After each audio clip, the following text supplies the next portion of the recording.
বিসমিল্লাহির রহমানির রহিম। ঢাকা কলেজ রাষ্ট্রবিজ্ঞান সম্মান দ্বিতীয় বর্ষের প্রিয় ছাত্ররা, রাজনীতি অধ্যয়নের গুণগত পদ্ধতি কোর্সের ক্লাসে তোমাদের স্বাগত জানাচ্ছি। আমি ফারজানা সুলতানা, সহযোগী অধ্যাপক। আমরা গত ক্লাসে আলোচনা করছিলাম কাঠামো কার্যগত তত্ত্ব রাজনীতি অধ্যয়নের ক্ষেত্রে। এই তত্ত্বের অন্যতম প্রবক্তা গ্যাব্রিয়েল এলমন্ডের কাঠামো কার্যতত্ত্ব আলোচনার পরিসরে এলমন্ড যে রাজনৈতিক ব্যবস্থাকে মূলত ইনপুট এবং আউটপুট প্রক্রিয়ার মধ্যে দিয়ে ব্যাখ্যা করার চেষ্টা করেছেন, সেই পরিসরে গত ক্লাসে আমরা ইনপুট সম্পর্কে আলোচনা করেছিলাম। আজকে আমরা আউটপুট সম্পর্কে আলোচনাকে প্রসারিত করব। এসো আমরা স্লাইড দেখি। প্রিয় ছাত্ররা, আউটপুট খুব সংক্ষেপে কর্তৃপক্ষের সিদ্ধান্ত ও কর্ম। বস্তুত যে কোনো রাজনৈতিক ব্যবস্থার সদস্যরা সেই রাজনৈতিক ব্যবস্থায় যা কিছু তাদের পাবার এবং তাদের জীবনযাপনের যে প্রণালী, সেটি এই রাজনৈতিক কর্তৃপক্ষের সিদ্ধান্ত ও কর্মের দ্বারাই নিয়ন্ত্রিত হয়, পরিচালিত হয়। এবং এই যে আউটপুট কাজ, এটা মূলত তিন প্রকার। প্রিয় ছাত্ররা, এখানে স্লাইডে তোমরা দেখতে পাচ্ছ আউটপুটের তিনটি কাজ। একটি হচ্ছে বিধি প্রণয়ন, একটি বিধি বাস্তবায়ন, আরেকটি বিচার কার্য সম্পাদন। আমরা পর্যায়ক্রমে এগুলি আলোচনা করছি। বিধি প্রণয়ন বস্তুত আমরা সাধারণ সরকারের কর্মপদ্ধতিতে যেটিকে আইন প্রণয়ন বলি, যে কিভাবে একটি রাষ্ট্র পরিচালিত হবে সেই নিয়ম কানুনগুলি নির্ধারণ করা। এটিকে এলমন্ড বিধি হিসেবে ব্যাখ্যা করেছেন, যেহেতু আইন প্রণয়ন প্রক্রিয়া একটি বিশেষীকৃত কাঠামো আর সুনির্দিষ্ট প্রক্রিয়া বোধক, কিন্তু সরকারকে এছাড়াও বহুমুখী ক্ষেত্রে নানান বিধি প্রবর্তন করে তার কর্মকাণ্ডকে পরিচালিত করতে হয়। এবং অধিকাংশ রাজনৈতিক ক্ষেত্রেই, রাজনৈতিক ব্যবস্থাতে এই বিধি প্রণয়নের কাজটি ব্যাপকতর। বিধি প্রণয়নের কাজকে এলমন্ড তিনটি স্তরে বিভক্ত করেছেন: উদ্যোগ গ্রহণ, পরিবর্তনকরণ ও ভেটো প্রদান। তোমরা জানো আইনসভাতে যে কোনো আইন বা যে কোনো নিয়ম কানুন করতে গেলে প্রথমে তার একটি উদ্যোগ গ্রহণ করা হয়, পরবর্তীতে এটিতে সংশোধন করা হয় খসড়াটিকে, কখনো কিছু সংযোজন বা বিয়োজন করা হয়, এবং শেষে এটির উপর একটি সমর্থন যাচাই প্রক্রিয়া চলে। যদি ভেটো দেওয়া বা সম্মতি জ্ঞাপন করার মধ্যে দিয়ে এটি বিধিতে পরিণত হয়। তো বিভিন্ন ধরনের রাজনৈতিক ব্যবস্থায় আইনগত ও শাসনতান্ত্রিক কাঠামোর প্রকৃতিগত পার্থক্যের জন্য বিধি প্রণয়নের কাঠামো আলাদাতর হয়। যেমন যদি কমিউনিস্ট রাষ্ট্র হয়, সেখানে বিধি প্রণীত হয় দল, প্রেসিডিয়াম, কেন্দ্রীয় কমিটি, দলীয় সেক্রেটারিয়েট ও আমলা ব্যবস্থার উঁচু পর্যায় কর্তৃক, যদিও নির্বাচিত পরিষদ কর্তৃক তা সমর্থিত হয় আর অনুমোদিত হয়। আর গণতান্ত্রিক রাষ্ট্র ব্যবস্থায় জনগণের প্রতিনিধিদের দ্বারা গঠিত আইনসভা দ্বারা বিধি প্রণয়নের কাজটি সম্পাদিত হয়। রাজনৈতিক কর্তৃপক্ষের সাথে আমলাতন্ত্র এই কাজে অংশগ্রহণ করে। যে কোনো সমাজে বিধি প্রণয়নের ক্ষেত্রে বিভিন্ন কাঠামোর পারস্পরিক ক্রিয়া প্রতিক্রিয়া বা টানাপোড়েন চলতে থাকে। এলমন্ডের মতে এসব কাঠামো 5 ভাগে বিভক্ত: অর্থনৈতিক ক্ষেত্রে প্রধানদের প্রকাশ্য সম্মতি, শাসন বিভাগ ভিত্তিক ব্যাপক কোয়ালিশন, স্বতন্ত্র বিভাগ হিসেবে সার্বভৌম ক্ষমতা, বিভিন্ন প্রভাবশালী ব্যক্তিবর্গের যৌথ প্রচেষ্টা, আর সার্বভৌম শক্তি বিরোধী শক্তির টানাপোড়েনের মধ্যে দিয়ে একটি সমাজে বিধি প্রণীত হয়। এবং আমাদের মনে রাখতে হবে যে বিধি প্রণয়নের ক্ষেত্রে নেতৃবর্গ এবং কৃষ্টিগত পরিবেশের যে ব্যাপার, সেগুলিও ওতপ্রোতভাবে জড়িত। বিধি বাস্তবায়নের কথাতে আসি। প্রণীত বিধি বাস্তবায়িত করা রাজনৈতিক কর্তৃপক্ষের একটি অন্যতম গুরুত্বপূর্ণ কাজ। কাজ করার ক্ষেত্রে কাঠামোর প্রকৃতি কোনো কোনো ব্যবস্থায় অত্যন্ত সরল, আবার কিছু ব্যবস্থায় এগুলি হয় অত্যন্ত স্বতন্ত্রীকৃত ও বিশেষীকৃত। আধুনিক রাজনৈতিক ব্যবস্থায় এই কাজ সাধারণত আমলাতন্ত্রের দ্বারা করা হয় এবং আমলাতন্ত্রের এরা তাদের কাজের বিশেষীকৃত প্রশিক্ষণ এবং কর্মপদ্ধতির কারণে এটি সুষ্ঠুভাবে করেন। তারা যে শুধুমাত্র এই কাজ করেন তা নয়, তারা কিন্তু অর্পিত আইন ক্ষমতা প্রসূত যে ভার, সেই ভার বলে নতুন বিধিও যোগ করেন। আর যে কোনো সমাজে রাজনৈতিক বিধি বাস্তবায়নের কাজ কিভাবে সম্পাদিত হবে তা নির্ভর করে আমলাতন্ত্রের প্রকৃতির উপরে। অ্যালমন্ড আর পাওয়েল মেনলি ফেনসনের আমলাতন্ত্রের শ্রেণী বিন্যাসকে এক্ষেত্রে গ্রহণ করেছেন। যে আমলাতন্ত্র কীরকম হতে পারে? হতে পারে জনপ্রতিনিধিত্বমূলক আমলাতন্ত্র, দল রাষ্ট্র আমলাতন্ত্র, সামরিক প্রভাবাধীন আমলাতন্ত্র, শাসক প্রভাবাধীন আমলাতন্ত্র এবং শাসক আমলাতন্ত্র। এই বিভিন্ন প্রকার আমলাতন্ত্রের প্রকৃতি বিভিন্নভাবে আসলে এই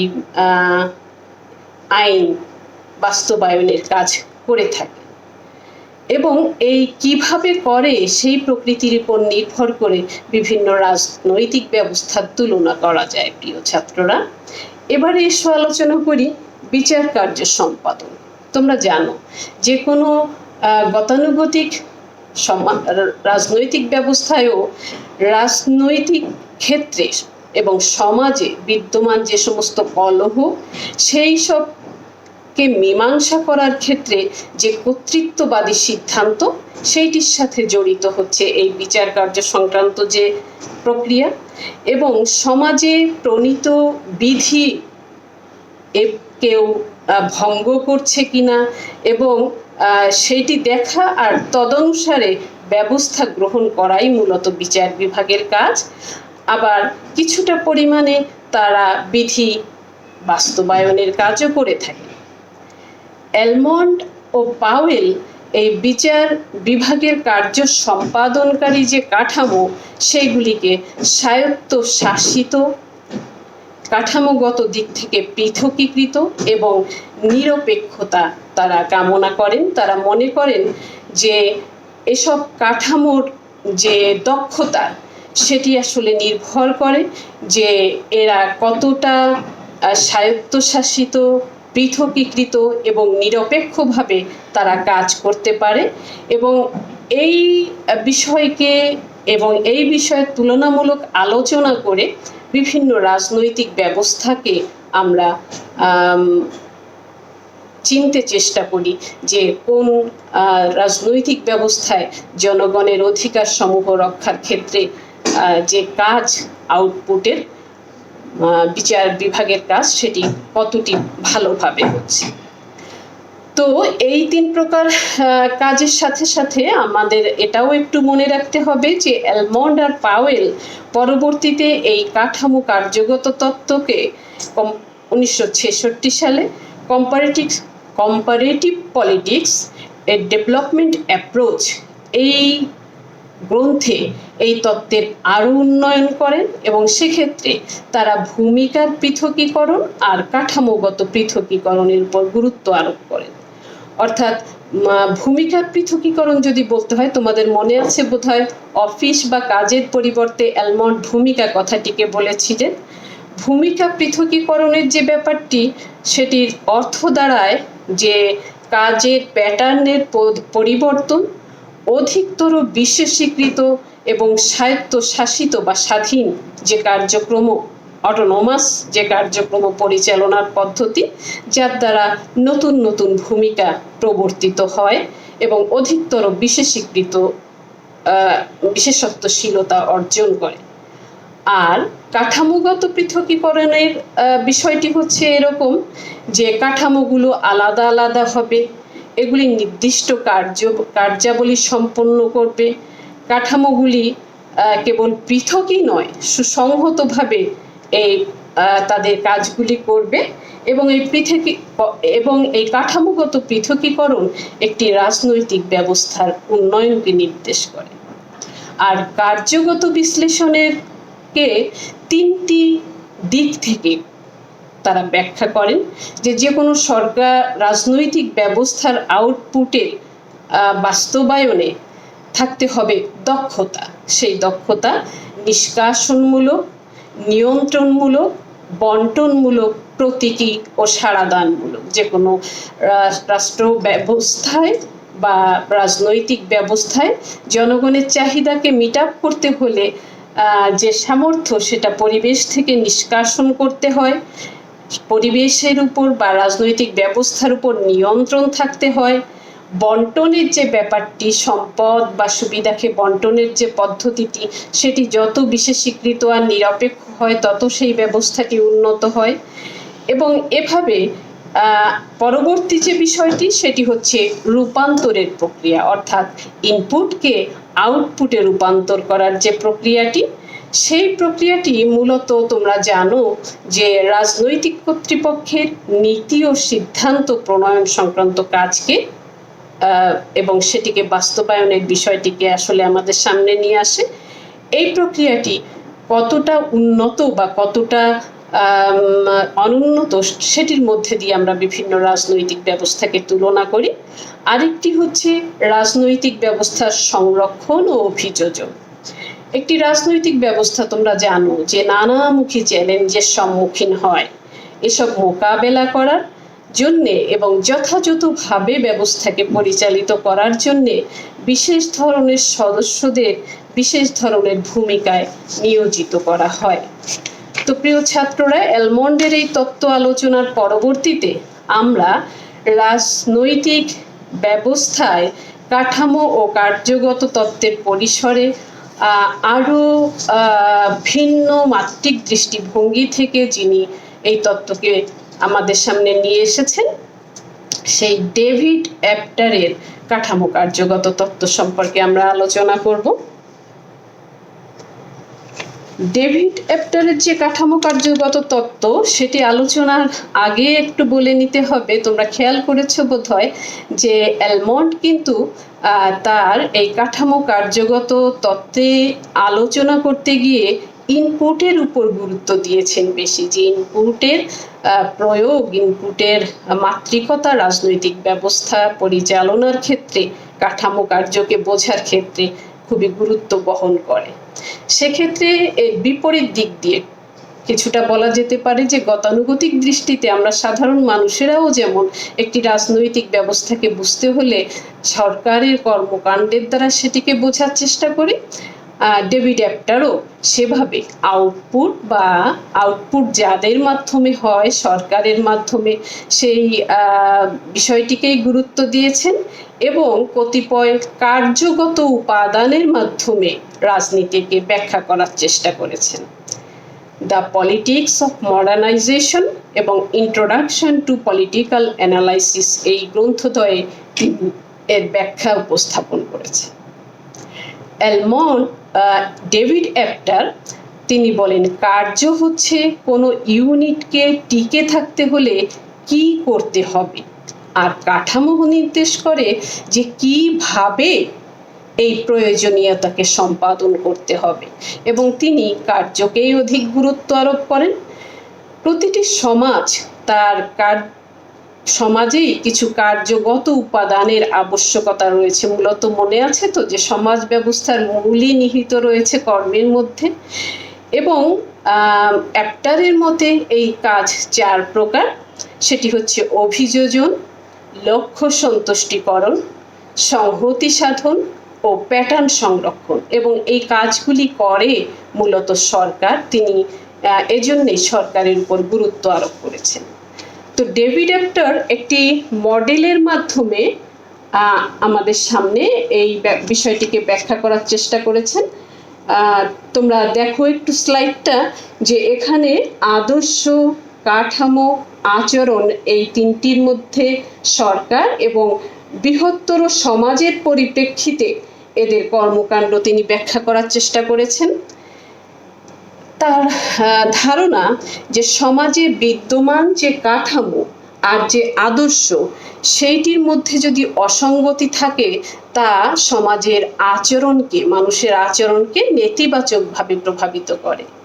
কিন্তু ব্যবস্থায় উল্লিখিত যে লক্ষ্যগুলি সেগুলি অর্জন করতে হলে তো এগুলির মধ্যে সমন্বয় দরকার, এবং অ্যাপ্টারের মতে এই যে আদর্শ, মূল্যবোধ আর কাঠামোর মধ্যে সমন্বয় স্থাপনের যে কাজ, সেই কাজটি করে সরকার, এবং এই সমাজের কাঠামোগত আদর্শগত সঙ্গতি সাধনের সাথে সাথে সমাজের জন্য যে উপযোগী আচরণ, সেই আচরণ কাঠামো নিশ্চিত করে সরকার।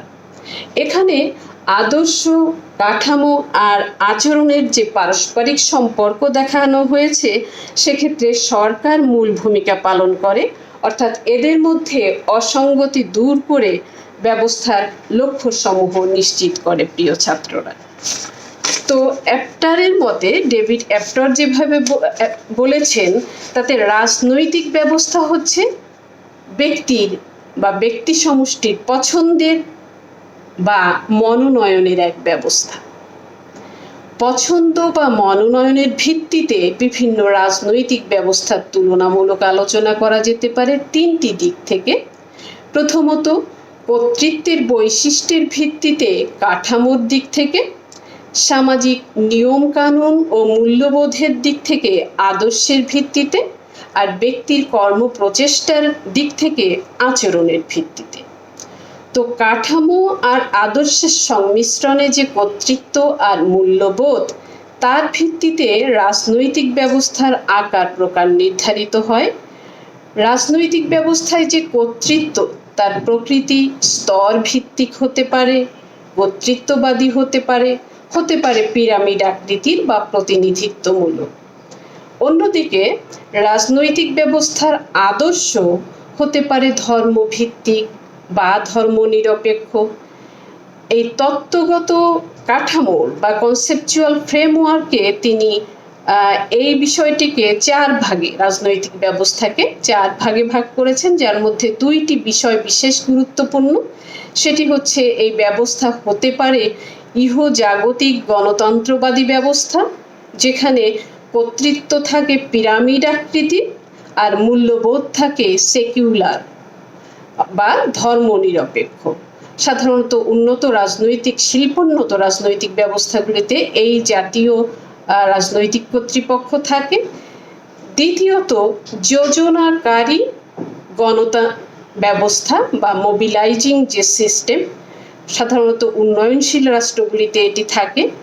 এই ব্যবস্থায় থাকে স্তর ভিত্তিক কর্তৃত্ব কাঠামো আর ধর্মভিত্তিক মূল্যবোধ। তো এই যে দুই ধরনের রাজনৈতিক ব্যবস্থা, তার মাঝখানে অন্যান্য ধরনের রাজনৈতিক ব্যবস্থা বিদ্যমান। এভাবে রাজনৈতিক শ্রেণী বিভাগ করে কোন ধরনের কাজের জন্য কোন ব্যবস্থা বেশি উপযোগী, সেই বিষয়ে ব্যাখ্যায় প্রবৃত্ত হন অ্যাপ্টার। তা মূলত উন্নয়ন ও আধুনিকীকরণ, এই দুই গুরুত্বপূর্ণ রাজনৈতিক ইস্যুর প্রেক্ষিতে তিনি এই কাঠামো কার্যগত তত্ত্বকে বিন্যস্ত করেন। তার মতে, উন্নয়ন হলো সাধারণ অবস্থা, সমাজে বিদ্যমান বিভিন্ন যে ভূমিকা, সেগুলির মধ্যে সমন্বয় বিধান করলেই উন্নয়ন হয়। আর আধুনিকীকরণ হচ্ছে এক জাতীয় উন্নয়ন। এটি কিভাবে ঘটে? যখন কোনো সমাজে সামাজিক কাঠামোগুলি স্বতন্ত্রকৃত হয়ে ওঠে, প্রযুক্তি প্রয়োগ ও উদ্ভাবনের জন্যে সৃজনশীল কাঠামোর উদ্ভব ঘটে, এবং যদি সে সমাজ বিপর্যস্ত না হয়ে প্রতিনিয়ত নতুন নতুন পদক্ষেপ গ্রহণ করে, তাহলে সেখানে আধুনিকীকরণ হবে। আধুনিকীকরণকে সঠিক পথে পরিচালিত করার জন্যই সরকারকে প্রয়োজন, এটি তার দৃষ্টিভঙ্গি। সরকার এক্ষেত্রে সংঘাত নিরসনের জন্য নতুন নতুন কাঠামো তৈরি করতে পারে, নতুন প্রতিষ্ঠান তৈরি করতে পারে, নতুন মূল্যবোধ তৈরি করতে পারে, নতুন নতুন ভূমিকার জন্ম দিতে পারে। এসব কাঠামোর প্রেক্ষিতেই সরকার সিদ্ধান্ত গ্রহণ করে এবং সমাজে বিদ্যমান বিভিন্ন গ্রুপ ও ব্যক্তি সমষ্টির পছন্দের সীমারেখা নির্ধারণ করে। যখন কোনো সমস্যার উদ্ভব হয় তখন সরকার সঠিক তথ্য সংগ্রহ করে বল প্রয়োগের মাধ্যমে সমস্যার সমাধান করে। এই হচ্ছে সরকারের কার্যগত কাঠামো। এছাড়াও রয়েছে সরকারের কাঠামোগত উপাদান। কর্তৃত্ব ব্যঞ্জক সিদ্ধান্ত গ্রহণের কাঠামো হতে পারে, দায়িত্বশীলতার কাঠামো হতে পারে। বল প্রয়োগ ও তথ্য সংগ্রহের অনুপাতের উপর নির্ভর করে সরকারের সিদ্ধান্ত গ্রহণ ও দায়িত্বশীলতা। কোনো রাজনৈতিক ব্যবস্থায় তথ্যের অনুপাত যদি কম থাকে সেখানে বল প্রয়োগের বিষয়টি থাকে বেশি, আর যদি বল প্রয়োগের তথ্যের প্রবাহ কম থাকে সেক্ষেত্রে বল প্রয়োগের বিষয়টি হয়ে যায় বেশি। অর্থাৎ ভাইস ভার্সা, যদি তথ্য বেশি পাওয়া যায় তাহলে বল প্রয়োগের পরিসর সংকুচিত হবে, ব্যবস্থা উন্নত হবে, আর তথ্য যদি সেভাবে পাওয়া না যায় সেক্ষেত্রে বল প্রয়োগের করে পরিস্থিতি নিয়ন্ত্রণের পরিসরটাই আসলে পরিব্যাপ্ত হবে। অ্যাপ্টারের মতে আধুনিকতার গতি নির্ধারিত হয় কোনো দেশে সমাজে বিদ্যমান যে শ্রেণী কাঠামো ও রাজনৈতিক সংগঠন তার উপরে। কোনো শ্রেণী রাজনৈতিক দল গঠনের মাধ্যমে সরকারের উপরে যদি আধিপত্য বিস্তার করে তাহলে সেই শ্রেণীর যে মূল্যবোধ আর ভাবাদর্শ সেটি উন্নয়নমূলক কাজে বা লক্ষ্যে প্রতিফলিত হয়। অবশ্য অনেক সময় উন্নয়নশীল দেশের সিদ্ধান্ত গ্রহণের যে প্রক্রিয়া সেখানে যৌক্তিক বা যুক্তিবাদ কার্যকর হয় না, কেননা সামাজিক মূল্যবোধ আর আদর্শ উন্নয়নশীল দেশে অনেক সময় থাকে দ্বিধাবিভক্ত, আর তথ্য সরবরাহের যে ক্ষেত্র সেটিও থাকে দৈন্য। এমনকি এরকম যদি হয় পরিস্থিতি, সেক্ষেত্রে কি হয়, সরকারি সিদ্ধান্তের বৈধতা, সরকারের প্রতি সমর্থন ও সরকারি কার্যক্রমের প্রতি জনগণের যে সমর্থন সেটি নিশ্চিত করা হয় রাজনৈতিক ধর্মের মাধ্যমে বা রাজনৈতিক যে আদর্শ বা রাজনৈতিকভাবে যে সমর্থন সেইটির উপরে মূলত। অ্যাপ্টার তার দ্য পলিটিক্স অফ মডার্নাইজেশন গ্রন্থে মন্তব্য করেন, শিল্পায়নের গতি যদি ত্বরান্বিত হয় তখন যোজনাকারী যে সংস্থা সেগুলি আসলে বৃদ্ধি পায়। আফ্রিকা আর ল্যাটিন আমেরিকার বিভিন্ন দেশে গবেষণা করে তিনি এই সিদ্ধান্তে উপনীত হয়েছিলেন। অ্যাপ্টারের মতে, এবারে খেয়াল করো প্রিয় ছাত্ররা, অ্যাপ্টারের মতে আধুনিকীকরণ আর শিল্পায়নের জটিল পদ্ধতির জন্যে সব পর্যায়ে বা এই উন্নয়নের প্রক্রিয়ার পর্যায়ে গণতান্ত্রিক ব্যবস্থা উপযোগী নয়। তবে তিনি আশাবাদী যে কোনো ব্যবস্থায় শিল্পায়ন যদি সুপ্রতিষ্ঠিত হয় তখন গণতন্ত্রের পথ প্রশস্ত হয়, কেননা তাহলে তথ্য সরবরাহের বিভিন্ন কেন্দ্রের মাধ্যমে রাজনৈতিক ব্যবস্থায় তথ্যের প্রাচুর্য বৃদ্ধি পায়, বল প্রয়োগের প্রয়োজনও কমে আসে। মোট কথা, অ্যাপ্টারের মতে যে কোনো রাজনৈতিক ব্যবস্থার মূল সমস্যা হচ্ছে পছন্দ বা মনোনয়ন, বিশ্লেষণের মূল একক হচ্ছে রাজনৈতিক ব্যবস্থা, আর অগ্রগতি বা উন্নয়নই হচ্ছে প্রকৃষ্ট পদ্ধতি। ডেভিড অ্যাপ্টার তার যে পরবর্তী গ্রন্থ সেখানে পূর্ববর্তী বিশ্লেষণের প্রেক্ষিতে অগ্রগতির সাধারণ তত্ত্ব আরও সুস্পষ্ট করে তোলেন।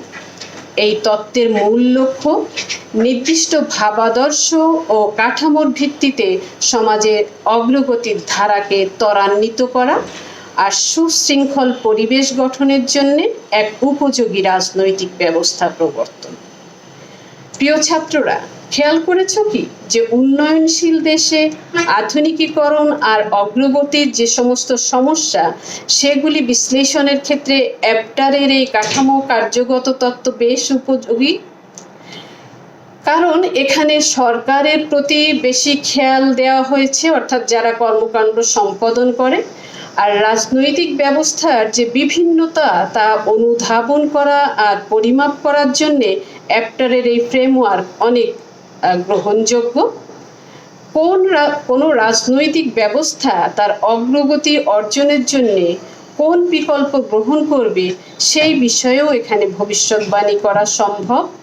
তাছাড়া এই তত্ত্ব স্থিতাবস্থা ও আদর্শগত দিকের প্রতি পক্ষপাতিত্ব কম, যেখানে একটু আগেই আমরা বললাম যে উন্নয়ন ও অগ্রগতির সকল পর্যায়ে গণতন্ত্র যে কাজ করবে এলমন্ড এই বিষয়ে অর্থাৎ স্থিতাবস্থার প্রতি তার পক্ষপাতিত্ব ছিল না, এবং অগ্রগতি অর্জনের প্রত্যেক পর্যায়ে পাশ্চাত্য রাজনৈতিক ব্যবস্থার মডেল যে উপযোগী নয় সেটিকে তিনি বলার মধ্যে দিয়ে এই কাঠামো কার্যগত তত্ত্বে তার যে স্বাতন্ত্র্য সেটিকে আমরা লক্ষ্য করি। প্রিয় ছাত্ররা, এবারে যদি এই দুইজনের কাঠামো কার্যগত তত্ত্বের আলোচনার পরিসরে আমরা যদি কাঠামো কার্যগত তত্ত্বকে মূল্যায়ন করতে চাই প্রিয় ছাত্ররা, তাহলে আমাদেরকে বলতে হবে রাজনীতি অধ্যয়নের যেসব পদ্ধতি সেখানে গতানুগতিক পদ্ধতির পরিবর্তে